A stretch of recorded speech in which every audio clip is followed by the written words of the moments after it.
Olá, tudo bem com você? Bem-vindo ao programa 40, conversando sobre dependências e outros temas. O assunto a ser abordado hoje será o seguinte: cirurgia bariátrica e dependência química. O que uma coisa tem a ver com a outra?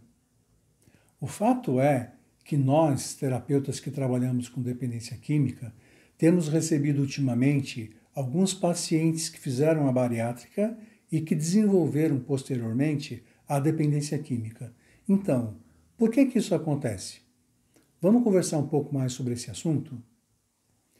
É bom dizer de início que não necessariamente todos aqueles que fazem bariátrica desenvolvem dependência química. Isso não é uma verdade absoluta, ok? Mas fique conosco até o final do programa para você conhecer um pouco mais sobre esse tema e sobre os possíveis tratamentos. Peço, como de costume, para que você nos ajude na divulgação do canal. Compartilhe o vídeo com amigos, com familiares, pessoas que vocês acreditem que tenham interesse nesse tipo de assunto. E também peço para que você deixe seu like e que acione o sininho para ser lembrado de todas as vezes que um novo programa entra no ar. Obrigado por sua audiência. Então, vamos ao início do programa.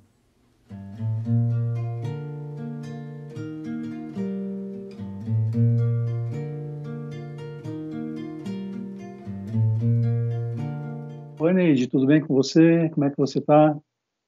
Oi, Paulo, tudo bem, graças a Deus. Saí de uma gripe, mas agora sinto que eu estou mais recuperada. Que bom, Ah, né? E você, como é que está? eu estou bem também, tudo tranquilo. Na semana passada você estava com um pouco de tosse mesmo, mas vamos ver que você já está bem. Ô Neide, tem um assunto aqui do tema de hoje, né? Que é a cirurgia bariátrica e a dependência química, né? É um assunto que eu particularmente tenho me preocupado um pouco ultimamente, né? Porque eu tenho pensado muito que o número de bariátricas no Brasil tem subido razoavelmente, né? Inclusive, um paciente meu comentou comigo que, numa determinada cidade do Brasil, você chega, faz uma entrevista e você já faz a bariátrica, sabe? Não tem muito critério para ser feito a bariátrica, né? Então, é claro, não vou mencionar aqui qual é a situação exatamente, mas o que me deixou mais preocupado ainda, porque nós temos recebido um grande número de pacientes que fizeram a bariátrica, né? E que estão apresentando quadro de dependência, estão formando quadro de dependência química, né? Qual que é a sua opinião sobre isso? Você tem pensado a respeito também? Paulo, não é de hoje que a gente recebe no consultório pacientes que fizeram cirurgia bariátrica e que no momento apresentam dependência de álcool. Uhum. Isso acontece entre homens e entre mulheres. Sim. O que a gente tem percebido, né? No caso da. E você fala, né, que tá muito comum fazer uma cirurgia bariátrica. Parece que as pessoas não têm feito aquele acompanhamento necessário para se fazer uma cirurgia bariátrica. Quer dizer, parece que a gente teria que mudar alguma coisa aqui antes de fazer uma intervenção no nosso corpo, mexendo nos limites do corpo, porque a bariátrica, na verdade, é uma alteração que vai te oferecer um limite, né?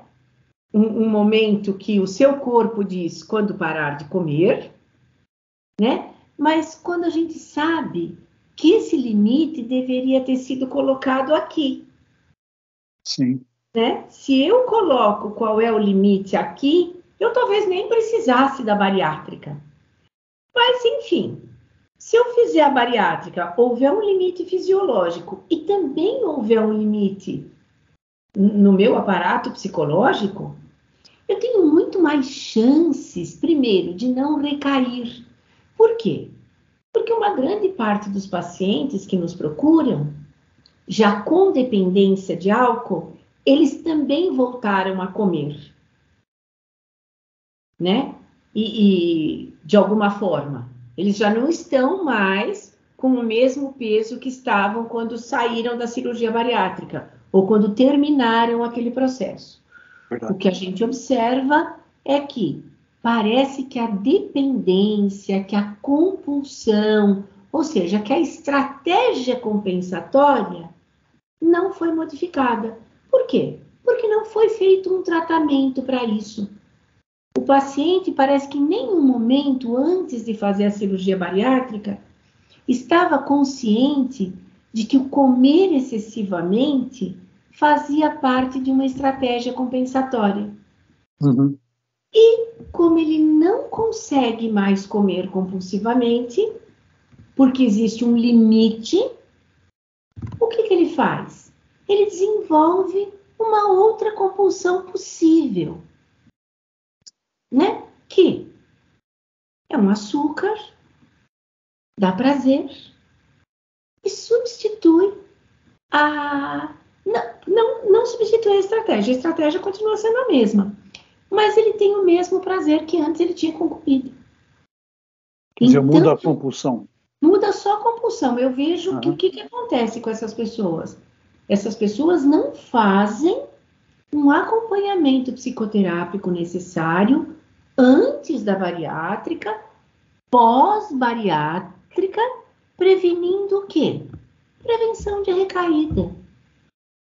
A prevenção da recaída pós-bariátrica não é só em voltar a comer compulsivamente, mas é ter outros comportamentos compulsivos que gerem prejuízo. Veja, tudo isso eu posso incluir num arcabouço maior, que é a recaída.